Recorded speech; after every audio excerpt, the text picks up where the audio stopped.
తెల్లవారేసరికి వీరికి అతిపెద్ద ప్రమాదం దూసుకొస్తుంది. ఏమిటి ఆ ప్రమాదం, ఏం జరగబోతుంది తదితర అన్ని వివరాలు వీడియోలో చూసి తెలుసుకుందాము. వీడియో నచ్చితే తప్పకుండా ఒక చిన్న లైక్ చేసి మమ్మల్ని సపోర్ట్ చేయండి. ఇక ఆలస్యం లేకుండా వీడియోలోకి వచ్చేద్దాము. ఈ రోజు సర్వసాధారణమైన ఫలితాలు మాత్రమే పొందుతారు. ముఖ్యంగా గ్రహాల యొక్క సంచారం ప్రకారం గురుబలం బాగా తగ్గిపోయిన కారణం చేత పోలేరమ్మ తల్లి జ్యోతిషాలయం. మీరు ఎక్కడెక్కడో జ్యోతిష్యం చెప్పించుకొని నిరాశ చెంది ఉన్నారా? అయితే ఒక్కసారి గురువు గారికి ఫోన్ కాల్ చేయండి. దూర ప్రాంతాల్లో ఉన్న వారికి ఒకే ఒక్క ఫోన్ ద్వారా వెంటనే పరిష్కారం చెప్పబడును.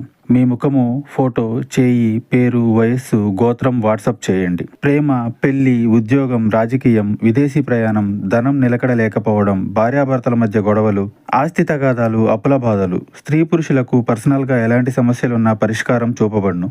గురూజీ రామరాజు గారు. Phone number 9701875831. అన్ని విధాలుగా జాగ్రత్తలు పాటించాల్సిన అవసరం ఉంది. ఇక ఈ సమయంలో అయిన వారు ఎవరు, కాని వారు ఎవరో తెలుసుకోవడంలో విఫలం అవుతారు. ఇదొక్కటే కాదు, మీరు తెలుసుకోవాల్సిన అంశాలు చాలానే ఉన్నాయి. ప్రతి అంశం పట్ల ఎంతో జాగ్రత్తగా ముందుకు వెళ్తే అంత సేఫ్ గా ఉంటారు. మీ యొక్క శత్రువులను కనిపెట్టలేకపోతారు. ఇదే వాస్తవం. నిజాలు తెలియక వారితోనే చెయ్యి కలపాల్సి రావచ్చు. కాబట్టి ఈ విషయంలో కొంచెం అప్రమత్తంగా ఉండండి. గౌరవ మర్యాదలు తగ్గుతున్నట్లు అనిపిస్తుంది. మీ మాటకు విలువ లేకుండా పోతుంది. ఇలాంటి సమయమే ప్రశాంతతను కోల్పోకుండా ఉండాలి. కోపతాపాలకు పోయి ముఖ్యమైన వారిని, అయిన వారిని దూరం చేసుకోవద్దు. శత్రువులను పసిగట్టే ప్రయత్నం చేయండి.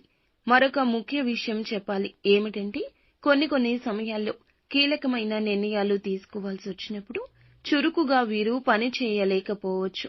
కొత్త అంశాల పట్ల చాకచక్యంగా వ్యవహరించలేకపోతారు.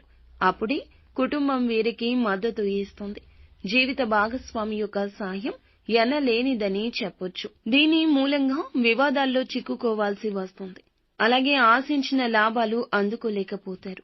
ముఖ్యంగా వ్యాపారస్తులు ఈ రోజు మొత్తం కూడా జాగ్రత్తగా ఉండండి. తొందరపాటుతనాన్ని దరిదాపుల్లో కూడా రానివ్వద్దు. ఏ నిర్ణయం తీసుకోవాల్సి వచ్చినా 1కి 10 సార్లు ఆలోచించాకే ముందడుగు వేయండి. కోపావేశాలు ఈ రోజే కాదు, ఎప్పుడూ పనికిరావు. ఆలోచించి తీసుకునే నిర్ణయాలే ఉత్తమంగా ఉంటాయి. ఖర్చులు ఈ రోజు ఎక్కువ ఉంటాయి. ఇవన్నీ కూడా ఉపయోగపడే ఖర్చులే. మొత్తం మీద ఈ రాశి వారికి ఈ రోజు మొత్తం ఎంత జాగ్రత్తగా ఉంటే అంత మంచిది. ప్రతిరోజు కూడా ఇష్టదైవ ఆరాధన చేస్తూ ఉండండి. నిత్యం శివ భగవానుణ్ణి పూజించండి. అంతా మంచి